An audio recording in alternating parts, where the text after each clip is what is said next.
This is the last type, resistor inductor capacitor circuit, RLC.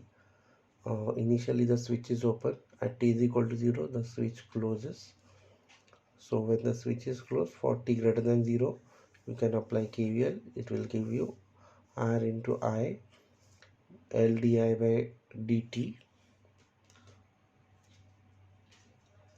plus 1 by C 0 to t I dt is the total voltage getting divided among the three.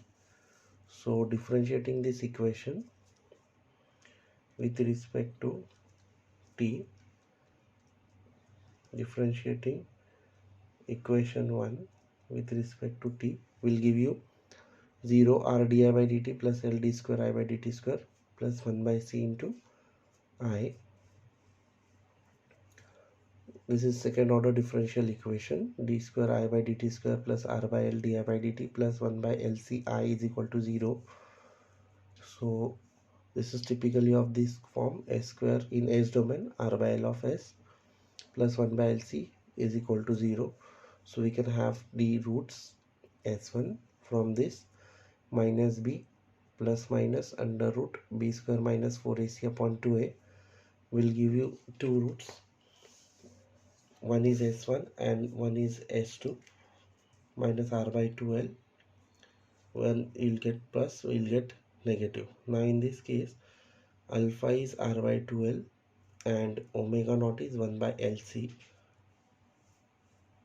So alpha is R by 2L, omega naught is 1 by root LC, and beta is under root alpha square minus omega square. So this entire part we are replacing it with beta. R by 12 we are writing it as alpha, and omega naught is 1 by root LC. Thus this is the substitution, and you'll get S1 as minus alpha plus beta, S2 as minus alpha minus beta. Now solution for second order differential equation is I of t a1 e raised to s1t plus a2 e raised to s2t.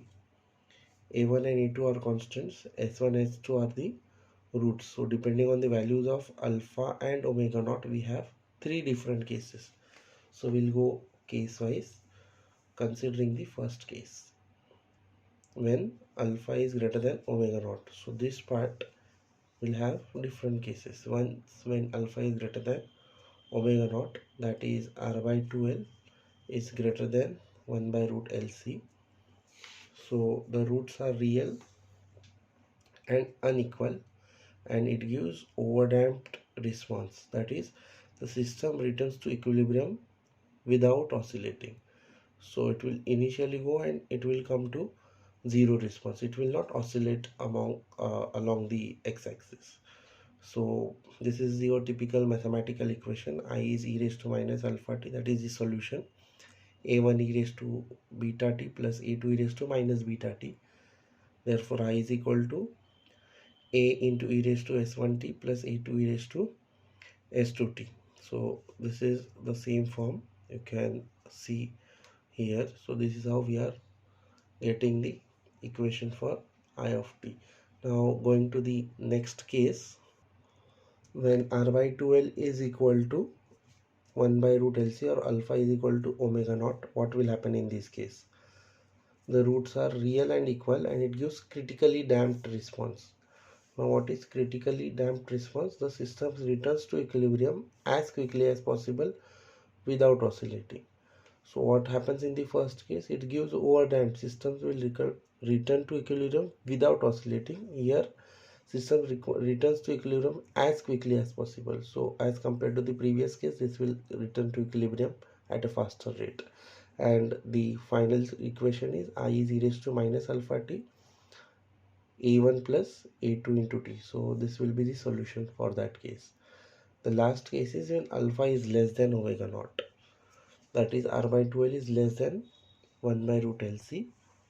So roots are complex conjugate and it gives an underdamped response. Now what is underdamped response? We'll see. First the equation will be a1 e raised to s1t, a2 e raised to s2t, and we can find s1 comma s2 as minus alpha plus minus under root alpha square minus omega square. where this is simplified as omega d. Omega d is omega naught square minus alpha square, and g is minus root 1, and just finding the final simplified equation, replacing the going from s domain to the frequency domain. So omega naught, just simplifying this equation and getting in terms of cos omega dt. Now what is happening in this case, the system oscillates. This is all the mathematical part, but actually what is applicable to electrical network is the system oscillates and reduce the frequency compared to the undamped oscillations, and with the amplitude gradually decreasing to zero. It is not instantly coming to zero. How it is coming in this case? So it is oscillating about the axis and then it is coming to zero. That is when alpha is less than omega naught, right? So this is how you will get the value of current with respect to t when alpha is less than omega naught.